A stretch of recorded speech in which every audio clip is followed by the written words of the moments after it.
Transmitting from the Mojave Wilderness in Joshua Tree, California, now is the time for Desert Oracle Radio, the voice of the desert. Night has fallen on the American desert. We come to you from Joshua Tree, miles of scattered mobile homes, auto graveyards, and strange scenes behind the Circle K, gateway community to Joshua Tree National Park, where tourists disappear. The Mojave Desert has again claimed the lives of hikers, sort of. You'll recall that back in late July, that hellish July in the middle of the hottest California summer in history, 2 Orange County visitors vanished after a simple day hike near their Airbnb in South Joshua Tree. Rachel Nguyen, age 20, and her ex-boyfriend, Joseph Orbesso, 21, were found dead in the national park on October 15, months after their July 28th disappearance. Both killed by Orbesso's handgun. He was a security guard. That was his work. His friends told the paper in Orange County that he was a survivalist, that he always carried knives. He scoped out the high desert a week before he brought his ex-girlfriend there for her birthday. They were in the part of the park that borders the town of Joshua Tree, the Panorama Heights neighborhood. It's a nice place. You see people walking their dogs and riding their bicycles around there every day, usually in the cooler morning or evening in the summertime. This guy brought a loaded handgun. The couple was found in an embrace, with their shorts pulled down, according to the sheriff's department. I wonder who did the embracing. Probably the ex-boyfriend who murdered his ex-girlfriend in the desert, considering that he killed her first before turning the gun on himself. The local sheriff's department said this to the press: "There is no indication that he wanted to harm her, that there was any plan for something like this." Well, that's the dumbest damn thing I've ever heard, and I used to cover the police beat full time. He was her ex-boyfriend. The ex-boyfriend of a beautiful girl who was likely going somewhere in life. Somewhere that probably did not include a security guard and knife fanatic and gun nut. He got put in the friend zone. He scoped out Joshua Tree the week before by public transportation, which is the guaranteed way to be invisible in a place like the high desert. He said, "Let's go take a day hike in the nice national park by our Airbnb." They got high. He brought a loaded handgun. Normal day out. And once they were on the north end of the Maze Trail, which seems like you're in a very remote location until you see the community college and the highway traffic down the hill, well, then he shot her dead, crawled on top of her, and shot himself. No harm intended. Just another day hike gone wrong. This county is something else. The whole economy is driven by tourists coming to the wild desert, the national parks, and the national monuments, and the absolute last thing the sheriff's department understands or cares about is the desert that is the entire driver of the economy. Both the killer and the victim were tourists in the national park. If I ran the Department of the Interior instead of the current sleazebag zooming around by private jet to give your public lands to his dear friends at the oil and gas companies, crimes inside a national park or monument or wilderness would be exclusively the domain of a National Park Investigative Service. It would explore not only murders, but all crimes involving the complex ecosystems and climates of these parks and protected lands. They would be the top investigative force in all the wild places, skilled in the comprehension and investigation of crimes of the physical and metaphysical realms. Expert investigators of the paranormal, trained clergy and accredited scientists, astronomers, biologists, masters of criminal intent and analysis. Expert marksmen, true survivalists, intent on the survival of the Earth and its species, including but not limited to humanity. Why, they can solve a crime before they ever find the bodies, although they will find the bodies and find them quick. They can reunite a lost dog with its family and stop traffic on Park Boulevard so the Bighorn can safely cross over to Barker Dan in the morning. They can shoot an illegal drone out of the sky at 1,000 meters and then write a citation for the bozos who thought a whining, buzzing piece of flying garbage from Amazon is the kind of thing you bring to America's national parks. They can administer last rites for every major religion and provide philosophical and theological solace to the survivors. A warrior monk society of the finest and highest moral fiber. Are you sitting around waiting for a mission in life, feeling helpless as you're tossed and turned by events? Helplessly reacting to the deeds of the evildoers instead of taking action to put our civilization back on course? Well, then you might have what it takes to join us. Join us in this great mission to restore morality and human decency to our sickly species, to drive the evil ones and the vile opportunists from the agora, the public realm. To aid the rapid transmutation and transformation of our world from a fossil fuel-dependent, weather-wrecking nightmare of never-ending burning summer and fire and destruction and pain and boredom. Join us in the salvation of our home planet and the salvation of humanity.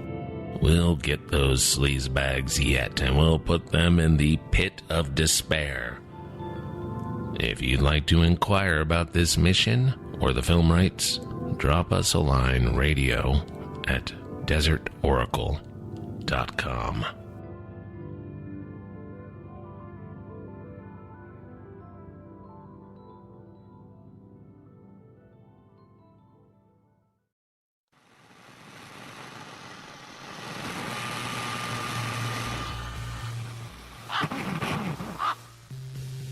The 20th century telephone booth is an iconic place of mythological memory. In the great cities where the telephone booth first appeared, they were first a symbol of public security in the urban jungle. First in Albany, New York in 1877, next in Chicago and London, secure booths to contact the police, the fire department, the ambulance service. In Chicago, the first boxes were limited to use by police with keys, but there were switches that anyone could activate to alert the authorities to various emergencies, forgery and theft, accidents and fires, drunkards and murderers. The public payphone within a tiny building, the original tiny house, was a common sight in cities around the world by the early 20th century, and now came a second purpose and identity, a momentarily private and anonymous space within the teeming hordes of urban humanity. The telephone booth was the office of the pimp and the prostitute, the neighborhood bookie and the corner drug dealer. It was the time-traveling home of Doctor Who and the changing room where mild-mannered Clark Kent stripped off his gray business suit to reveal the Superman. In the days before the mobile phone was common, you might see a correspondent struggling to force a pair of rubber attachments over the greasy phone headset in order to slowly transmit a news update from an old Tandy computer.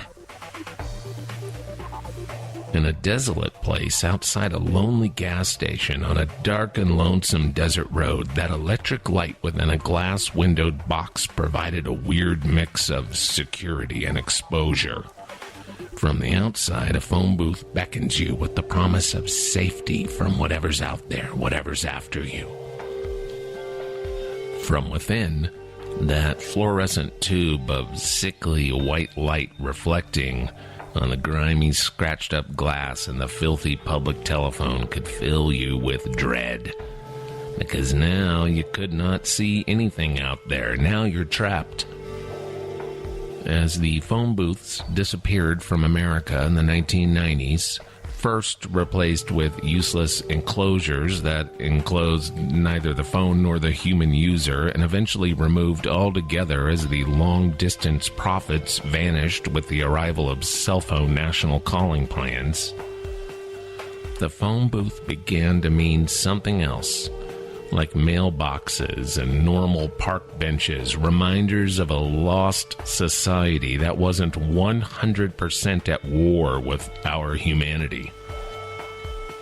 As the bad people took an ever-increasing share of the nation's wealth, as millions of people faced the monthly possibility of losing their shelter, as libraries were shuttered and you eventually could not even hail a cab without a $100 a month cell phone and a credit card, the phone booth became romantic and nostalgic in that sad way that eats at your soul. The new world may turn out to be good after all. The earthly paradise may yet be recovered and made anew, but it will be a long, unpleasant slog through the current dystopia. I first learned of an Arizona character called the Deuce of Clubs in the year or so before the turn of the century, when I found his charmingly insane website, deuceofclubs.com. Of the many pursuits explored in this strange collection of web pages, the biggest draw for me was this person's love affair with a phone booth in one of my favorite places on the planet, the wild and open lands within Mojave National Preserve.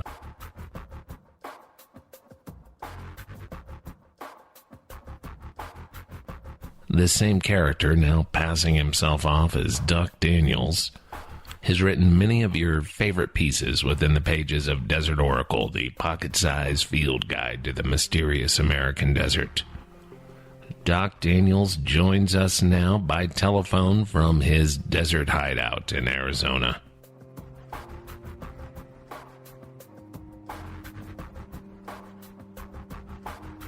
Spontaneous planning conversation. Well, it's more spontaneous than planned because I don't really know what we're doing here, but. And I'm walking the dog while I'm using one crutch. You're on a crutch. Yes. I'm sorry to bother you in this time of personal trouble, and also in your not at all your dog walk. What you're on a crutch? I am on a crutch. So I have a phone, and I have a crutch, and I have a dog. What kind of weather are you having on this nice, cool fall evening? Beautiful. It's about 73 degrees. Nice, cool. Got the moon up in the sky. It's gorgeous. You are going to be taking part in our November 16th Desert Oracle Radio Live event at the Ace Hotel in Palm Springs, and you are bringing a Mojave phone booth, but as I understand it, it's not the Mojave phone booth. Please explain. You have expressed it correctly, sir. The Mojave phone booth, unfortunately, was taken to an undisclosed location and destroyed by the government. This phone booth is a prop phone booth that was used in a movie called Mojave Phone Booth. And it's very cleverly constructed. It holds together, comes apart and goes together real easily because it's constructed with door hinges, just regular door hinges. Common door hinges for a feature film. Common door hinges. This is movie magic. An independent film. A portable phone booth. It's a portable phone booth. You never know where it might pop up. You don't see a Mojave phone booth inside a entertainment hall at a hotel every day. Not every day. In fact, not to my knowledge ever. But it will be on the 16th of November. I hear that you were putting together a book about your experiences with the Mojave phone booth. It is true. It is called Adventures with the Mojave Phone Booth. And I've been putting it together for way too long. It's about to happen. I'm waiting out. a little bit of static here. It's pretty appropriate because when you were on the actual Mojave phone booth, the line was always crackling with weird types of static. The book actually is finished. I'm just doing logistical work now, trying to get the thing printed out. Where can the audience find more information about this book, Adventures with the Mojave Phone Booth by Doc Daniels? They can go to mojavephoneboothbook.com. That's probably the best way to do it. It is a romantic and comic tale of adventure and discovery and other such things. How would you explain the book in a sentence or two? Well, I remember there was a summation of it that I thought was pretty good when it first started happening. It was something like, boy meets phone, boy loves phone, phone is destroyed by government.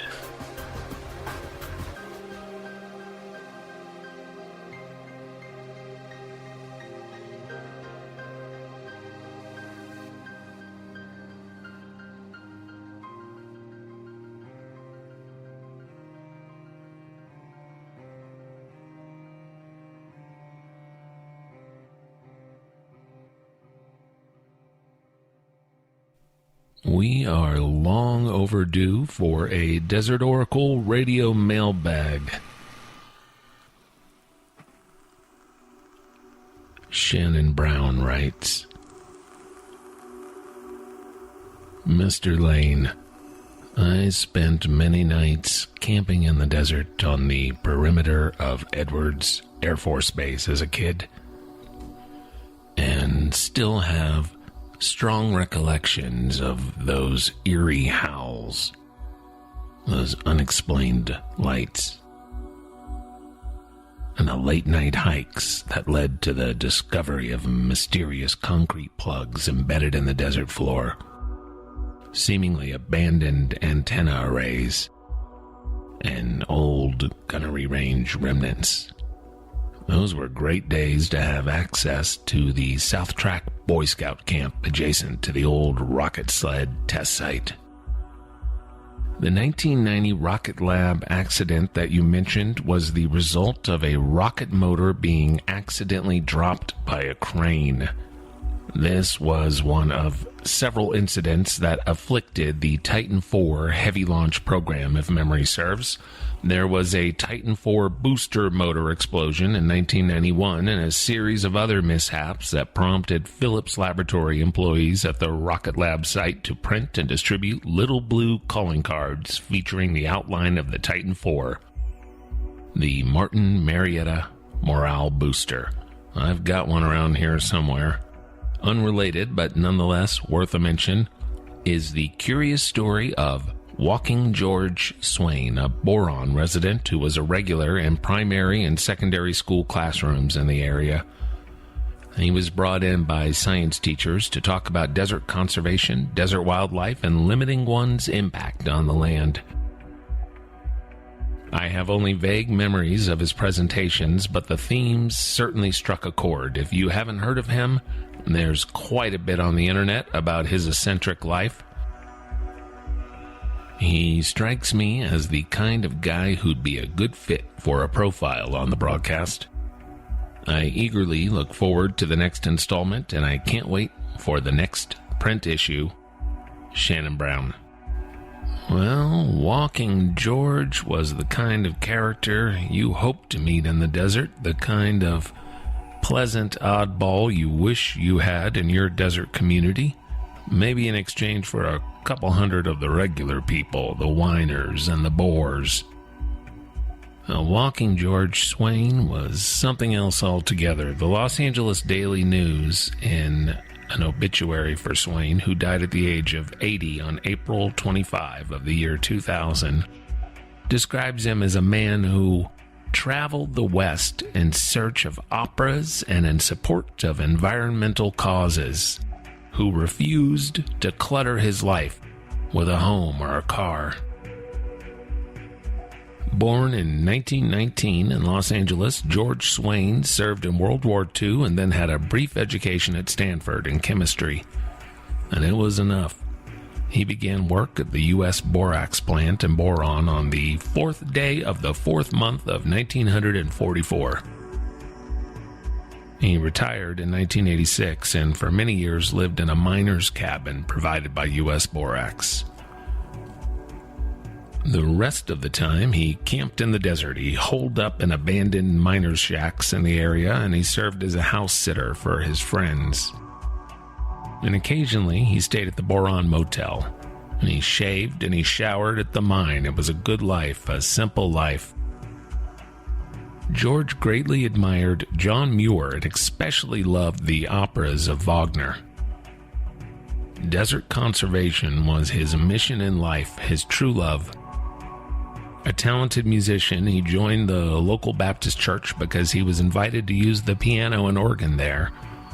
And in time, he became the pianist and the organist at both the First Baptist Church and St. Joseph's Catholic Church in Boron. The theological differences were unimportant as he was an atheist.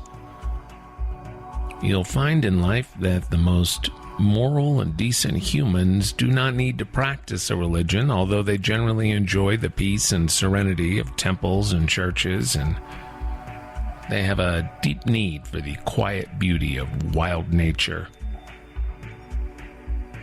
As an admirer of John Muir, George valued his membership in the John Muir Memorial Association, and he made a point of never missing the annual dinner over his 25 years of membership.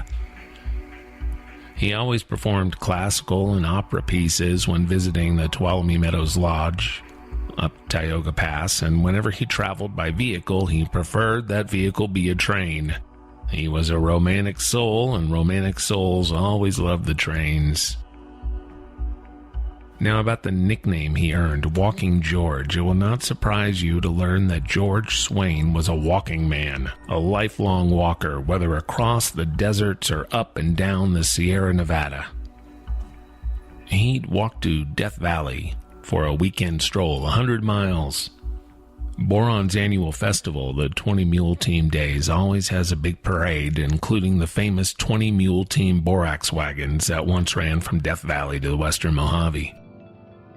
Well, Walking George was also in that parade every year, and his parading style consisted of George Swain walking the parade route and greeting his neighbors and friends along the way. If you want to see a pair of George Swain's size 14 hiking boots, stop over at the 20 Mule Team Museum in Boron. They've got a pair of his weathered old boots on display. George Swain was a legend for much of his adult life. He was on national TV shows and he was featured in the newspapers. In a 1978 profile by the Los Angeles Times, the reporter describes George with a kind of longing, a longing for a life that few of us have considered, a life that sounds so good in theory, and yet what do we do with our time that's any better?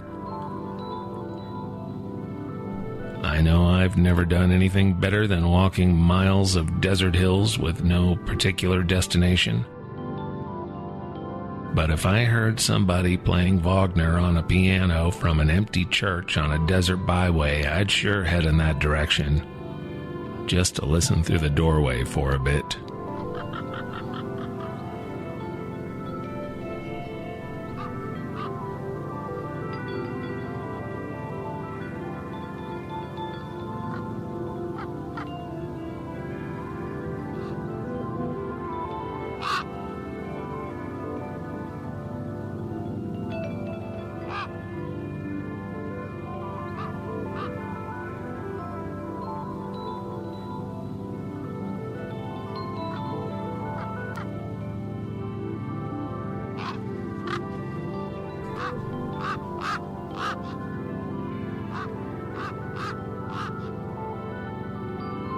The musical sounds you are hearing at the moment come from an artist here in Joshua Tree who goes by the name Red Blue Black Silver, and you can hear more at redblueblacksilver.com. Our theme music is by Pierre Langer, and you can find links to the various musical backgrounds and their creators at our own website, desertoracle.com.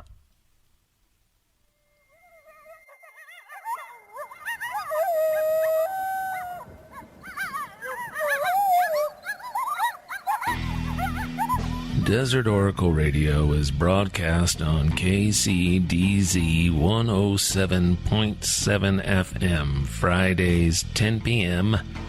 There is nothing like listening to the program on the FM radio. It will give you chills. Just knowing all these other high desert people are listening to the broadcast along with you in the night. Remember to get your free reserved seating for our November 16 live program, 7 p.m. a Thursday night at the Ace Hotel, Palm Springs. We've got Jeremy Kenyon, Lockyer Corbell, he of the UFO documentaries, including the new Patient 17, out now on iTunes. Is a weird damn thing. You should see it.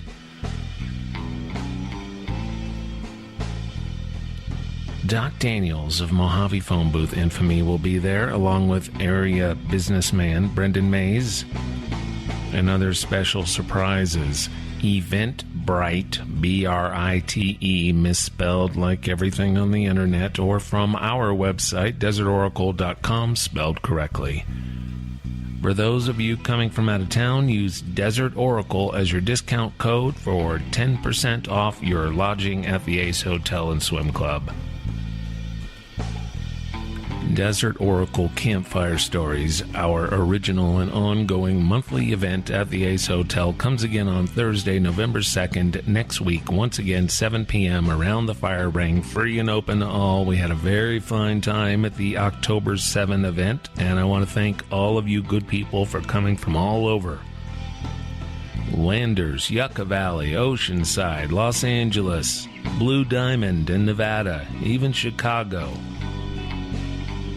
Around and across the Mojave, from Amboy to Isaacs, and across the Great Mojave Wilderness. This has been Desert Oracle Radio. If you have a good community radio station in your desert town and you want to hear our program on that station, do us a favor and let them know, let us know, and we shall endeavor to make it happen. Meanwhile, get the podcast on iTunes and Stitcher and TuneIn and the rest. Thanks again for listening, and good night from the voice of the desert.